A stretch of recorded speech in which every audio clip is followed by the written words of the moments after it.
Bluestars Prophecy, Chapter 7, Part 1. Speckletail stared in dismay at the vole, pressing Golden Kid against her side. "It's okay," she whispered, pressing her muzzle against her daughter's soft head. "You'll be safer in the nursery."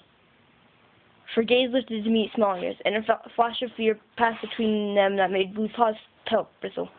Moonflower tensed beside her. "Will all the apprentices have to fight?" Blue Paw's heart quickened. "Would this be your first battle?" "All must fight when we face this much danger," Adderfang meowed.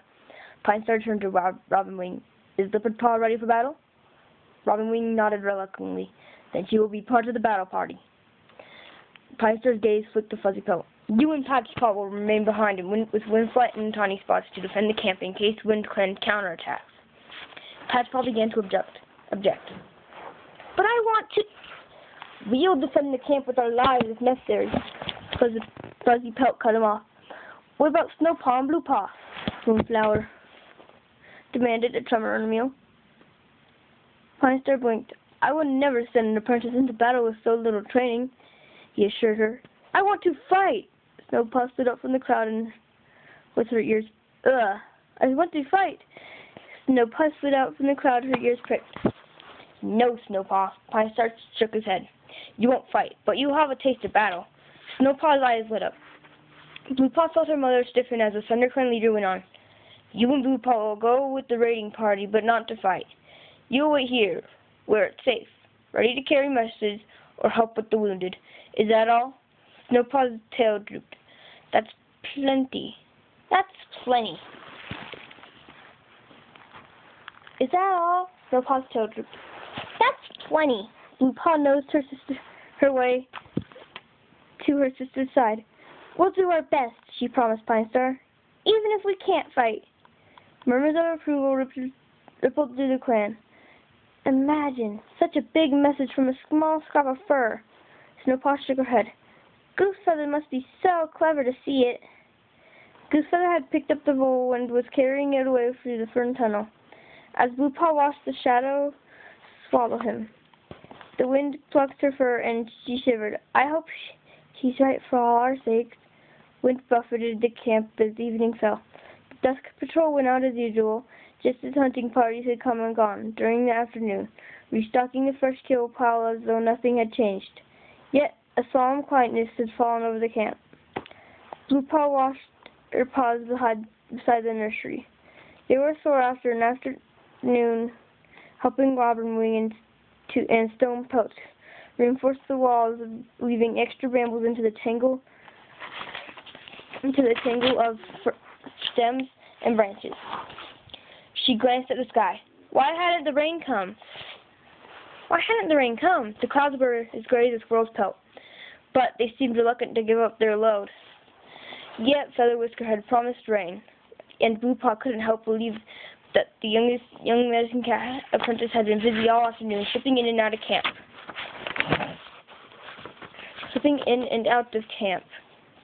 Returning each time with a new bundle of herbs.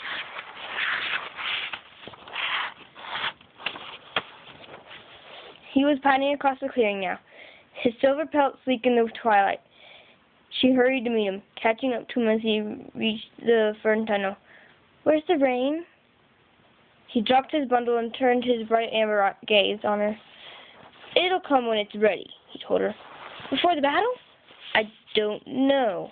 He bent down, ready to pick up his herbs. "What are they for?" Blue Paw was reluctant to let him go. Reassured by his calm presence, "They will give our warriors strength," he told her. "Each cat will get some before the battle." "Do you have anything for bravery?" Feather Whisker brushed his tail along her spine. "Bravery will come from your heart," he promised. "You were born a warrior, and StarClan will be with you." She was right. She would be brave. "Have you eaten?" Feather Whisker asked. Around the clearing,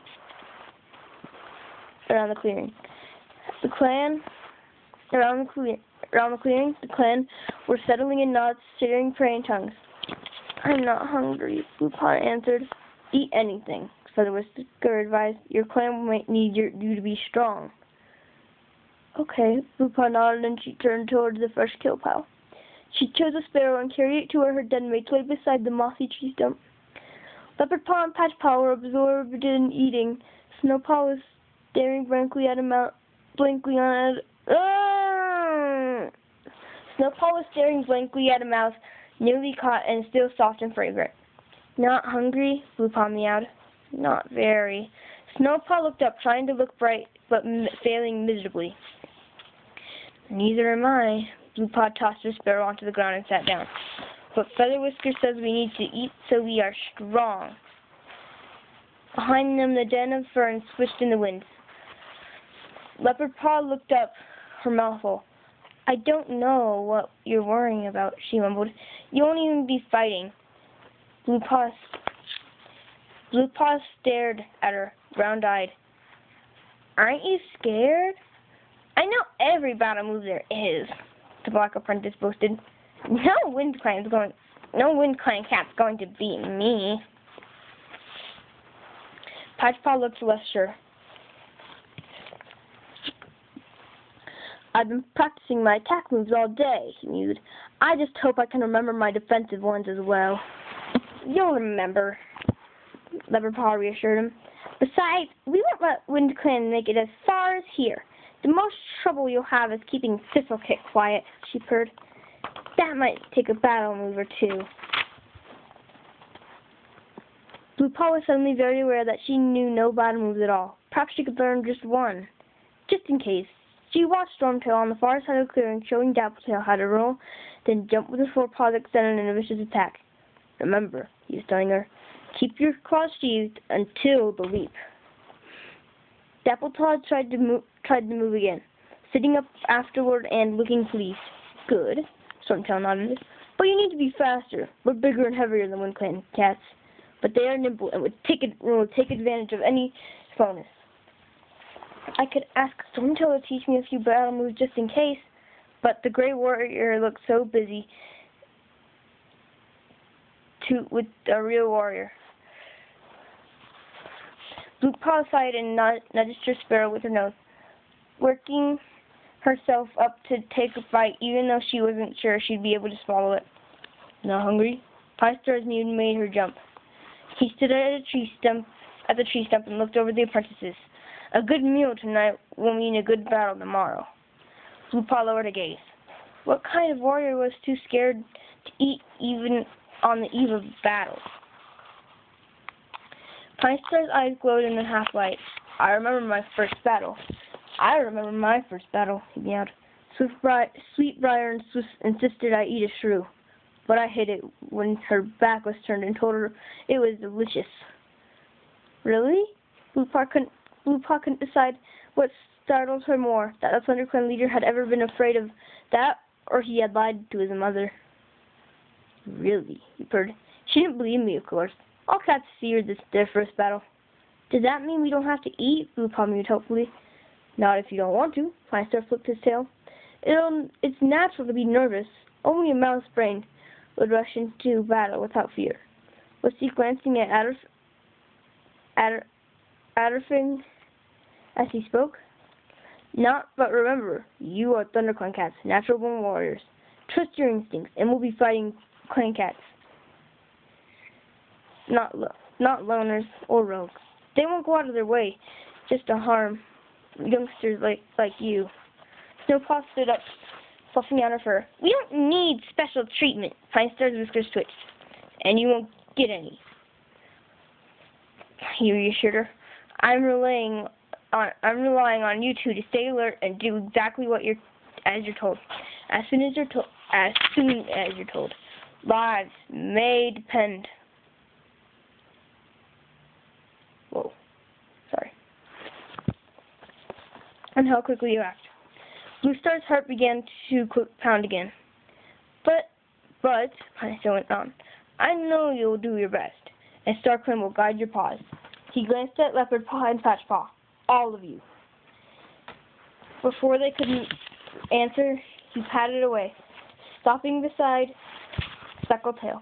The pale tabby sat hunched outside the nursery with Poppy Dawn, while their kits tumbled around them.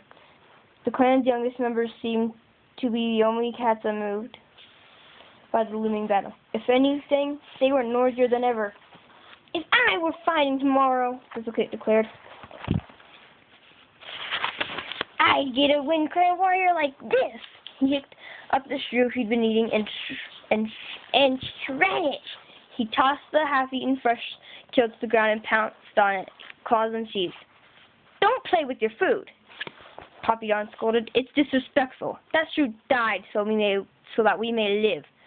Thistlecake sat up, looking annoyed. You just don't want me to become a warrior. You want me to stay a kid forever.